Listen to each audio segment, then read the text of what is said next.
girls, I'm Aspire Gunner, and today I am back on Need for Speed 2015.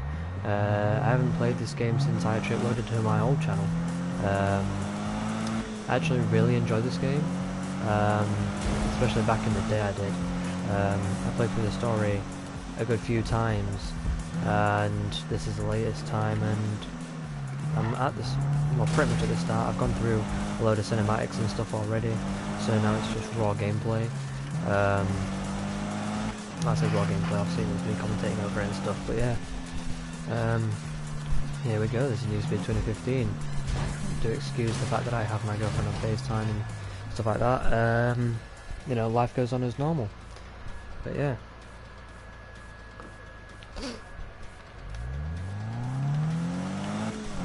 I haven't played this game in as long as I can remember. New one comes out this November. That's probably one of my next purchases. Really excited.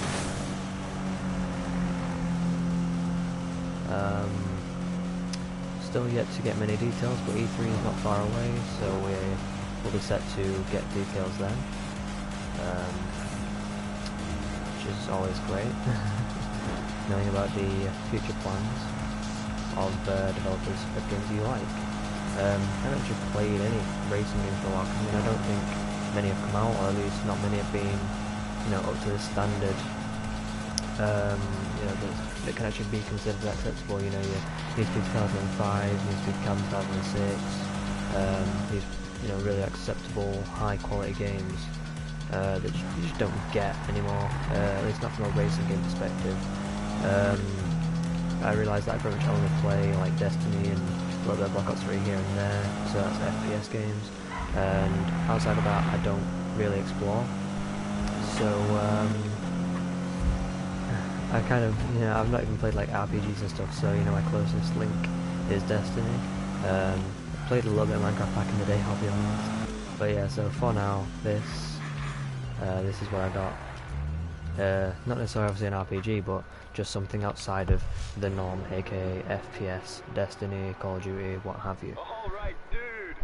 So yeah, I'm really just enjoying this right now. My first car, I decided to go for the BRZ. Really not an ideal first car, but it was better for, you know, a racing game to start than a Honda Civic or a Ford Mustang Fast Body, I think it was called, or something different like that. They're all just terrible, let's be honest. I kind of feel like they made this car purposely worse than it really is, for the sake of the game.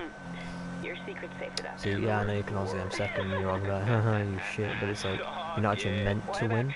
It says run for a reason, it doesn't say win. So honestly, I'm not even going to try that hard to beat it because there's just no need. Like, I mean, I know obviously I treat Destiny very competitively and I get very angry, and that's kind of where most of my views and people's enjoyment in viewing my videos comes from, is the fact that I kick and I scream and I throw shit. But no, Need for Speed, it's one of those games I actually just take it as fun. I don't have to, you know, destroy everything in my path. I don't have to beat everybody. I don't have to be the best at this game. You know, I can just have the control in my hands, hold R2 down, mess with my joystick, and just, yeah, get to the end, and that's pretty much the main factor of these games. You know, like, I kind of see racing games, like, they thrive off of being enjoyable, whereas, you know, in FPS games it's that kind of, everyone is trying to obviously beat each other, everyone's, you know, trying to beat everybody else to the punch, in a sense. I just feel like Need for Speed is a bit more allure. The primary reason I'm playing this is the fact that Destiny's under maintenance. I still love my FPSs more than anything in this world, so although I'm falling back in love with racing games and I can't wait for Need for Speed 2017, and I do enjoy this game, it is a lot of fun. I'm just waiting on full maintenance to be over, which should be finished. Well, it should have been finished about 8 o'clock, so it should, and I do hope it is back online in fact, but I've been playing this for a little bit, and it's a lot of fun. I don't think I want to come off it just yet. So the fact that, you know, my beloved game, my game is possibly back online. Yeah, you will expect to see some different content soon. I haven't been streaming it for a while, but then again I haven't really been playing a lot recently. I've been focusing on work and other projects. So it's just, I've been thinking things over, and yeah, you should be getting more from me. And well, like, so what I've been contemplating, what I've been thinking over is finding a way to get my Elgato set up and going properly, so that I can actually work on doing videos rather than streams, because like I say, people like Tyler especially do seem to get quite triggered when I just stream in and don't do it on Twitch. It's like, oh, well, you know, if you did it on Twitch you could get donations and you can make more money and, like, you know, quicker and stuff like that, and it's like, that's not really what it's about. I mean, obviously, you know, I would like to make money from it. I'd like it to be a career, but I don't need it to be. I don't really care. But I mean, I lost track of thought then because of fucking trophies and Spike being a dick. But yeah, right. So yeah, as I was saying,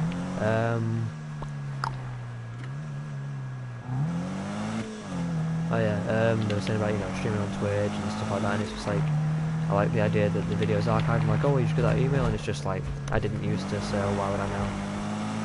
And plus, it's just a faff having to go to my, you know, email inbox and then follow the link to then archive my video if I choose. You know, whereas YouTube just does it automatically, and it's brilliant.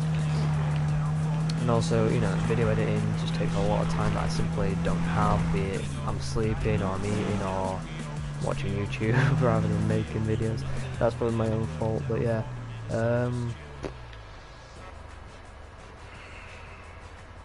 I just don't know. I just enjoy streaming to YouTube. It's just what I do, innit? Spike, I'm telling you. I don't care about that. I mean, I've already seen the cutscenes. I've already seen all the calls and everything.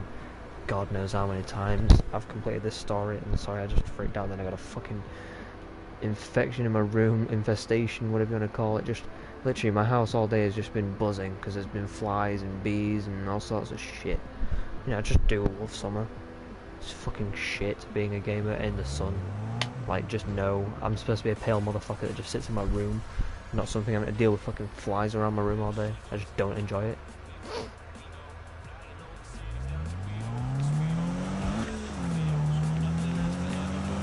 There's that, guys. People were saying, oh, you can just go on Twitch and everything, and it's not as if I'm making money on YouTube or anything. And it's just like, that's very true. And then that opens up a whole new debate, because people seem to think that, you know, you can only start collecting money when you get to 10k subs, or you can only, you know, make money once you're partnered. And again, neither of those are the case, because I'm technically partnered with YouTube, and I'm generating revenue by about at least $10 or something, daft like that. But like I say, you know, people just get mixed up over the actual scenario, but considering my brother has also been a YouTuber, whereas they don't have that, I can quite significantly say that once my brother made about like $10 from YouTube, he was making like 2p a video that he could actually collect. Doesn't sound like much, it really isn't much, but it's something, and that's all that matters, really.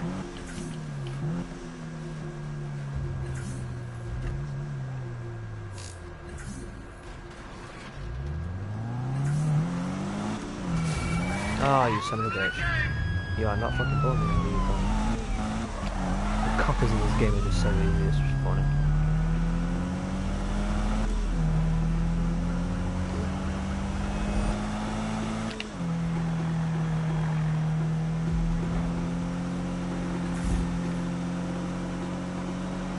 Because I'm in now, I'll be able to get my money together and start pre-ordering some games, because I haven't had a new or fresh or anything like that game for a very long time, and with both Destiny 2 and Need for Speed 2017 coming out this autumn, well, Destiny 2 September 8th or 3rd, I can't remember which one it was, and then Need for Speed coming out in November. It's going to be a very busy year. World War 2 as well. Honestly, I'm not enjoying Call of Duty in a minute. I've not got Infinite Warfare, but when I played it during the beta stage, which I fucking despised. And then when I got my hands on the full game through my friends, honestly, I thought it was a lot of fun. I can definitely tell that the community support has been there, and they've really made the game a project to be proud of, really. They can definitely say, you know, they've served the community well. They've really tried to make it the best they could, despite it not being what fans really wanted. Yeah, like I say, I think it's honestly, I think it's wonderful. Maybe not, you know, the supply drop spam and stuff like that, but the fact that you can just unlock stuff rather than having to buy it was definitely the biggest move in the right direction by Activision and their team and all the rest of it. It's definitely positive.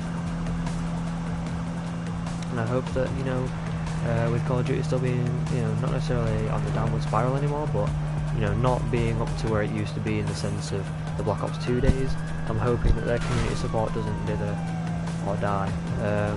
You know, I hope they keep this small level they've got.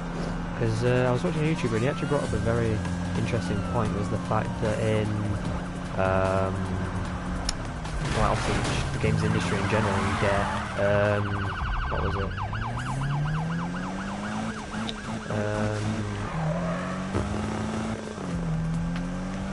Oh yeah, with Infinite Warfare, to get the community support was the fact that the game was doing so poorly to begin with.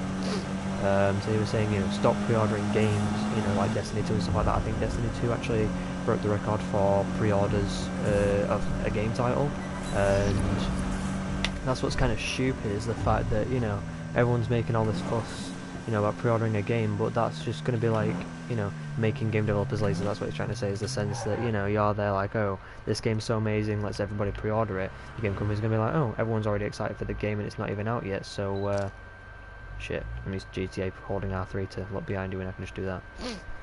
But yeah, anyway, like I say, so, you know, if you keep pre-ordering a game before it's even out, the game developers are going to think, oh, they want it no matter what. So, yeah, let's just take it easy, lads, you know. As long as it comes out on time, people don't really care.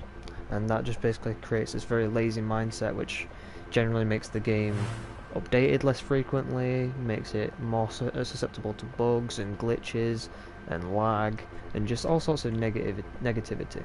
So it's important to have a sort of good community build, good community team. Just everything about it can just be so much different and better. It's a cruel world we live in, but it's the truth. People are going to be lazy, people aren't going to care. But, well. I'm actually going to do this different to how I've ever done it before. I'm actually going to drive places, you know, being a racing game, the whole aspect is that you drive. And that would probably prolong the length of this game's span if everyone just did that. I actually kind of feel like, in a way, the teleporting thing was to cover their own arse, but at the same time it's been a negative influence, because if they didn't have it, people would be like, oh, I'm gonna fucking drive everywhere, we should just be so much quicker and simpler, and it's just like, yeah, but if you do that, then what's the point, because the game's going to be over in a flash. I mean, this game did feel incredibly short, and I kind of feel like they missed out on a storyline, a plot line, essentially, that would have made this game a lot more interesting. Because obviously, you know, in a way, it kind of reminded me of Pokemon, and this is kind of stupid, you know, how the fuck does Pokemon and racing games have a link, but at the start you were offered a choice of 3 cars, like you were in Need for Speed Carbon, and in Need for Speed Carbon, in a sense, it had it, in the same way it didn't, because you had, you know, rivalries, you had people you wanted to battle against, but it's not the same, because in Need for Speed Carbon it was a case of, you know, if you were in the tuner zone, you were trying to battle the Japanese guy, I think it was Kenji or something stupid like that. If you were in the muscle one, you were beating that badass lass, and if you're in the exotics thing, then you were beating that posh knob with an Aston Martin. So it didn't quite have it, but at the same time it did. Whereas in this, you had no real sense of competition. And I think because, you know, like with Pokemon, you know, you have that friend at the very start, and the two of you, when you see the 3 Pokemon, each pick one. And then you sort of spend the rest of the story battling each other. And I think that's where this game could have had something, if it's a case of, you know, you, and then say that guy that you see in the passenger seat when you first enter, say if he picks up one of the other 2 cars, you know, say if I pick the Subaru and then he gets the Civic, and then we spend the rest of this story, you know, trying to be better than each other and having all sorts of stuff. I mean, I know it would have been a harder project plan for Ghost, but I kind of feel like it would have added something else to the game. And honestly, it would have probably been a lot more fun and a lot better.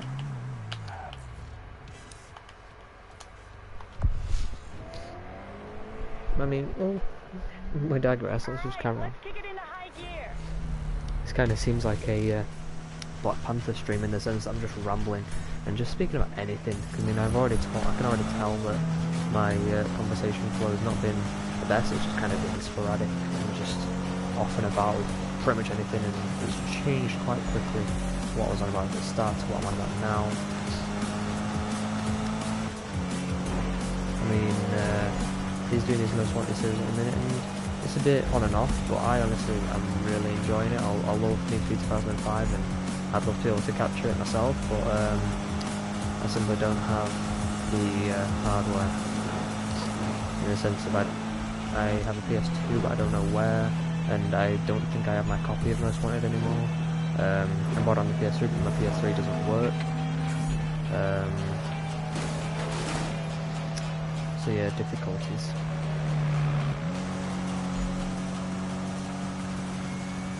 Yeah, he just rambles on about random shit, but he never really talks about like, the races, which is, yeah, I'm kind of in that same situation. I don't know these people, they're not real people, I'm not going to be speaking to them.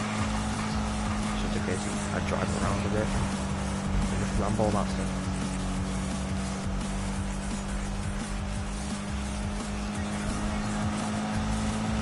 And I've already done the essential what you don't want to be doing. I have been. I mean, I know I don't exactly have anybody to speak to, but, you know, one thing you never do is get silent. I mean, you know, maybe I always time things shit because, I mean, I was just starting to talk about that there, and then, unlike Black Panther, I didn't get completely hyped because I rammed into a fucking car and be like, oh, you stupid knobhead, what are you using my car for? I don't know, I don't kind of get into these games like he is. You know, he's taking Most Wanted rather creatively, and he's probably getting passionate about it. Let's see, that's an element I think this game's missing as well.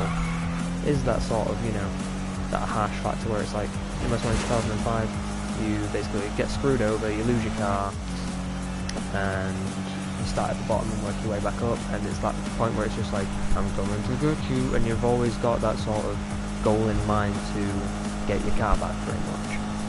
And in a way, I kind of find it funny that that's like the path Destiny 2's gone.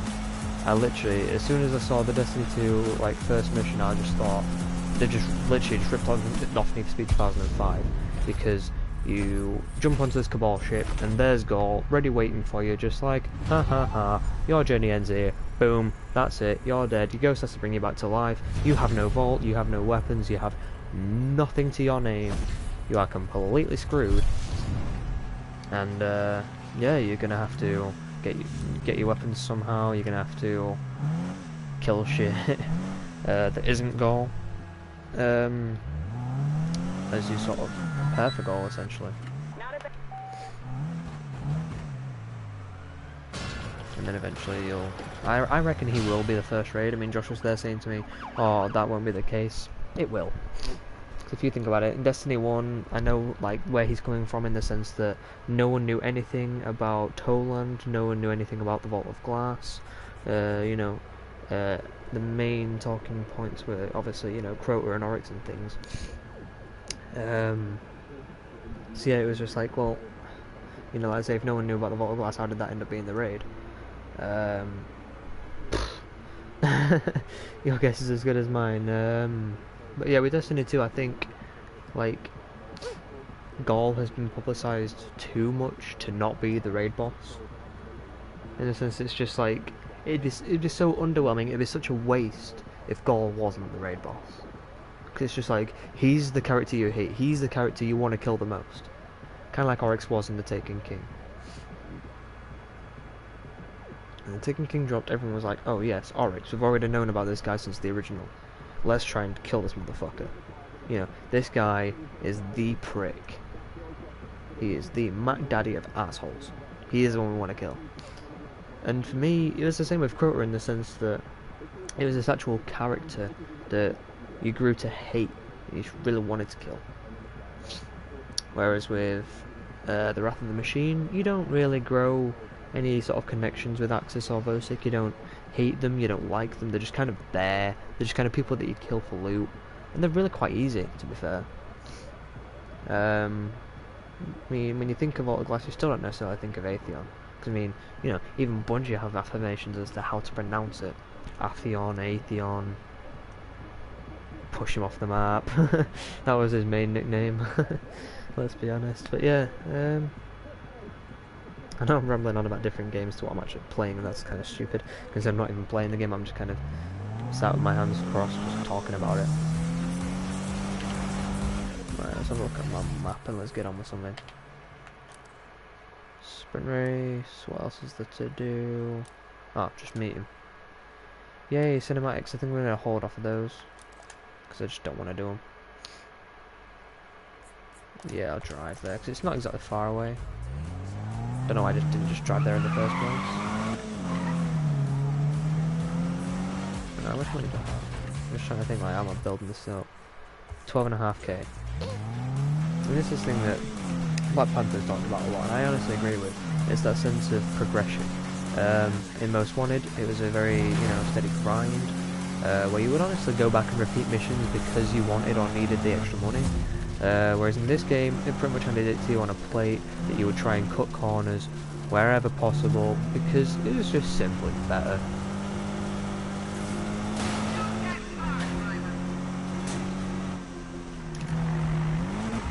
Yeah, you didn't need to do all the side missions, you didn't have to do this, that, the other. It was just literally, you had money and you bought shit. I mean, the fact that you could pretty much have like a Lamborghini quite early on was a little bit unfair, maybe. Whereas, like I say, Most Wanted, you didn't get a Lamborghini from 15 until about 6. I think that was, yeah, Ming had the Lamborghini Gallardo. I don't even think there was a Murcielago in the game, at least not the console version. I don't know, but like I said, the main thing is you didn't get these high-end vehicles for quite some time. Like, you'd notice right away that when you were going against Backlash Racer 15, Sonny in the VW Golf, you were kind of not often hitting 100, 120 mile an hour probably. Whereas then you start going against people like Izzy a Blacklist 12 in a Mazda RX-8, you were kind of hitting speeds of about 130, something stupid like that. And then you start getting to Baron with his Porsche Cayman, pushing up to, about 150 maybe. And then you kind of get to about Ming, like I said, with the Lamborghini, getting up to the high, like 160, 170, 180s, I don't know. Honestly, it's been a long time since I played that game. I've completely forgotten everything about it pretty much, other than what I've been watching from Black Panther. And then you sort of get to Numero Dos, Big Lou with his McLaren SLR, where you're pushing 200, 210 miles an hour, and then you get this BMW M3 GTR, which is somehow quicker. It just isn't. Let's be honest. I mean, it's a great handler because that's what BMW do. That's why they consider themselves ultimate driving machines, because they're really quite good, but they're not unbeatable. And that's a stupid thing that I feel like Need for Speed Most Wanted was like probably the only thing it did wrong. I mean, it created this like staple car, like this design for a car, this look. It was just brilliant. Everything about it was just crystal and just beautiful. But it wasn't the kind of car you'd have expected to have been the staple car amongst, other cars that were in the game. Like I say, when you've got things like McLaren SLRs and then you see a BMW M3 GTR and you're kind of expected to believe that the GTR M3 is just better, it makes no sense in my eyes. A £300,000 supercar is somehow not as good as, what, £50,000 to £80,000 supercar? Come on now. What genius, like, how it doesn't take a fucking mind master to realise that doesn't quite make sense. Even a Lamborghini worth 100 and something thousand pounds is going to be worth a damn sight, and it's going to be a damn sight better and a damn sight quicker than some 80,000 M3.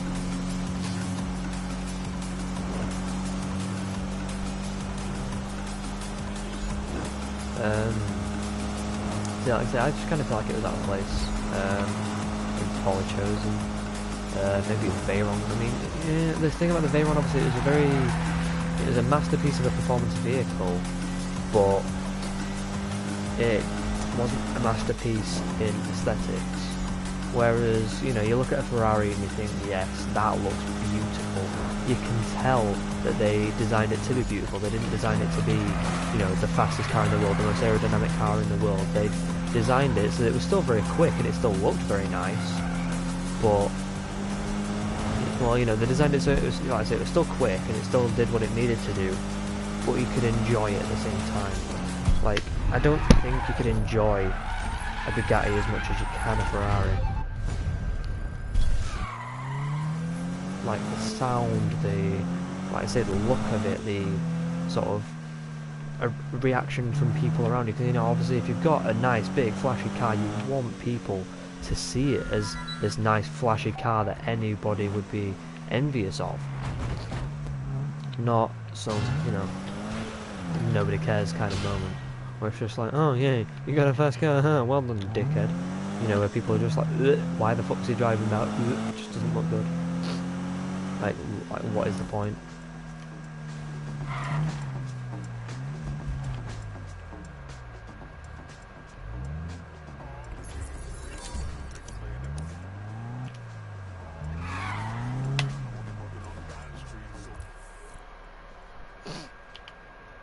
Right, here we go. First somewhat challenge, you're going to finish in the top 2. Oh, it's a drift, okay. Well, funny thing is I actually do know how to get this car to drift, so I'm not that concerned. It's that's the thing, like, these mechanics just kind of like stay with you. I mean, they're not the best game, like, driving mechanics in any way, shape or form. Like, there are so many better. But then again, you could say that about a lot of Need for Speed games. You know, they do one thing, it takes two steps forward, or like 1 step forward and 2 steps back. I don't know the phrase I like to describe it, but yeah, generally this game had terrible plays. Like, they were the easiest to outrun. They're just, but then, like, the actual driving mechanics, again, they were a bit clunky. Like, especially in this car when you start off, you know, it's a very sort of, oh, you just lumber into a corner. You just know that that's not how it would really perform in the real world. Because it's rear-wheel drive, it's got about 200 brake horsepower, 2-litre 4-cylinder boxer engine. It would do a lot better than this game makes it out to do. Customization on the whole was actually pretty good. Kind of reminded me a bit of Pro Street in the sense that you could, you know, drop your ride height, make your wheels wider, affect your camber caster, so basically the angle of your wheels in connection to the road. So in a way you're actually having less of your wheel actually touching the road. And you get to see how that affects your car, how it handles, how it performs. That guy's a prick, and he can fucking kill himself. So that was something that was maybe missing from Most Wanted, is that online experience. I mean, it's 2005, you can't have everything, especially not at that time. Honestly, I like the art style for that game. I mean, this one, only in the dark, used to be Most Wanted, only in the light. I like the fact that it sort of had, you know, dynamic in the sense of whether, you know, you had dry and you had wet and things, but I don't know. Most Wanted, they really overdid it with the balloon though, like the way they tried making it daylight. But I liked it in, you know, in the sense that it was somewhat cartoony. It just looked nice in a way. But yeah, you could definitely tell it was it was a very harsh digital rendition of a game. Whereas this game, you know, you can tell at certain times that it is CGI and that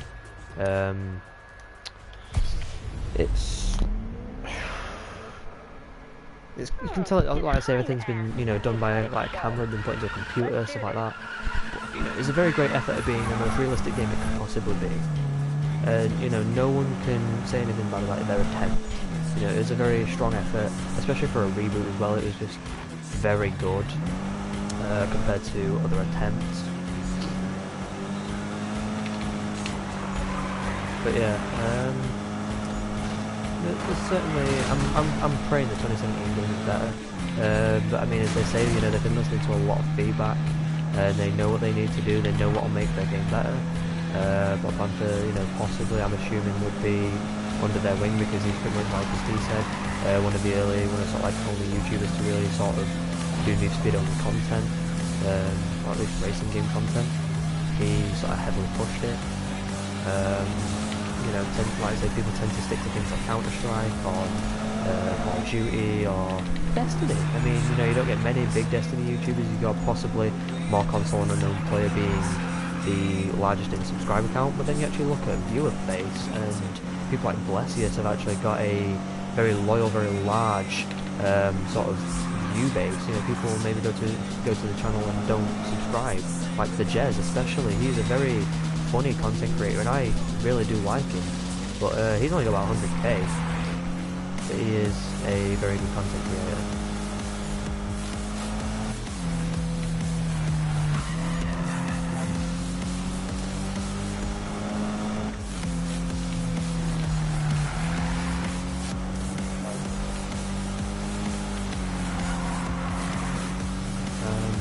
Yeah, that's a very good content creator. He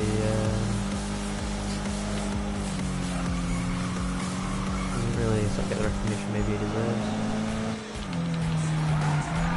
Oh, fuck. Oh well, game's over anyway.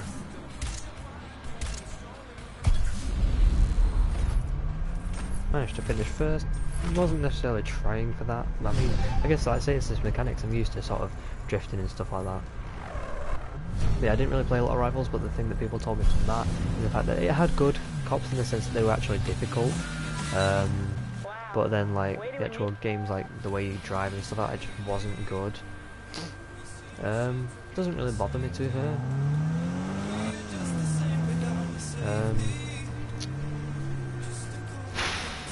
The run, I honestly thought, you know, yeah, it missed free roam, which I would have liked, but you know, it actually had like a cinematic story. You were following a character. See, I feel like different games in Need for Speed franchise take different things, but we're yet to have all of them put into the one, which is what we really want. I mean, I'd like to sort of have like, I don't know, character customization, or you know, players just being a more important feature. Maybe, you know, you can actually design what your character looks like, what you call him, stuff like that. Kind of like in Forza Horizon 3, where you get like a choice of names and stuff like that. I think that's brilliant. You know, you can like choose your face and voice and things like that. It's a very interesting feature, and I think Need for Speed's missing out by not having that. So outside of that, you've got, like I say, in the run you had the cinematic, you had the story, you know, he was racing around his car and things like that. Hang on 1 second, I've got to join a party.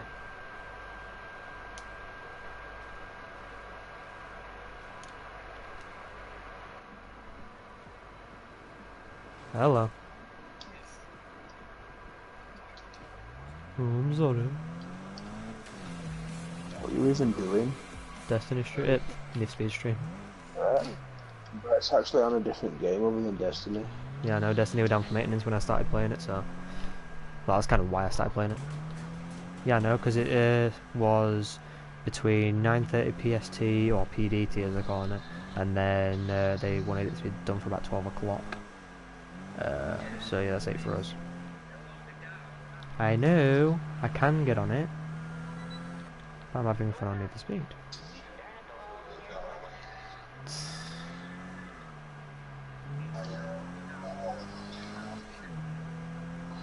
Yes, but do we have 6 people? Well, yeah, but your size of half a person, so technically we need 6.5. Haha, good one. Yeah, I'm gonna say because you're both a bit big. Fine. You what, Dad?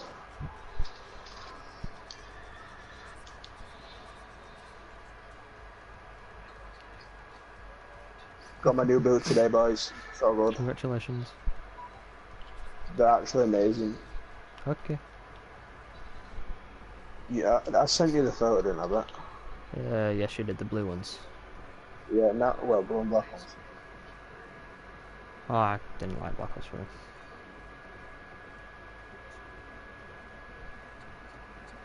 Fair enough. That could be quite fun.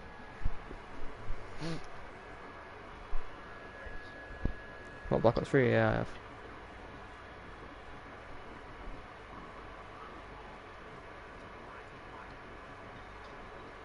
Could do.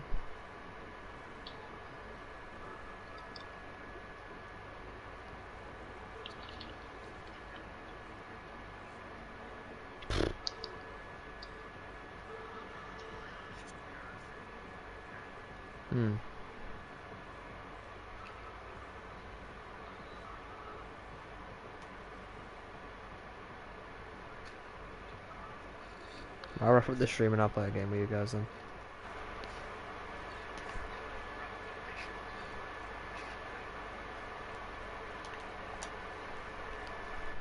But yeah, so like I say, different Need for Speeds have had different elements that we all just want to tie into the one game.